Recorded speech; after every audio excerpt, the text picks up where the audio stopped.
This chart that you're looking at reflects 2011 production data from 8 Santa Barbara and Monterey County oil fields.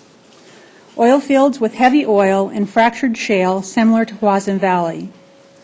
The numbers on the right reflect the number of producing wells each field has and how many barrels of oil a day are produced from those wells.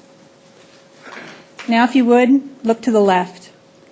The left column represents the number of actively producing wells that would have been needed in these oil fields to produce 1,000 barrels of oil a day. That's a lot of wells.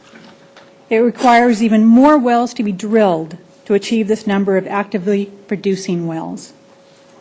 Why is this important? Excelaron is only asking for 12 wells. And we're told, we can't speculate about what it would take to achieve 1,000 barrels of oil a day. We can't look at Excelaron's reports to shareholders and potential investors. We can't look at the Gaffney-Klein report it paid for, both of which refer to a 600-acre-plus field and many, many wells. No, we're told we can only look at the 4 corners of the applicant's conditional use permit. 12 wells. 12 wells that will produce about 100 barrels of oil a day, according to the Gaffney-Klein report, and bring in about $10,000 to $30,000 a year in taxes. And an operation for up to 1,000 barrels of oil a day. 2 things. But the reason these 2 numbers are important is because of 2 very critical differences. The first critical difference relates to the ease of expansion. If the Huasna oil field is reopened for 1, 2, or even 12 wells, it changes things dramatically, and Excelaron knows this.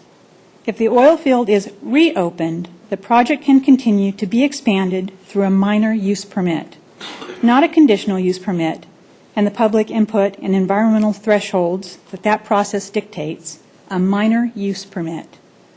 The second critical difference is that the 12-well project itself, the one that has already been shown will cause at least 5 Class 1 adverse environmental impacts, it will alter the baseline for any future environmental analysis.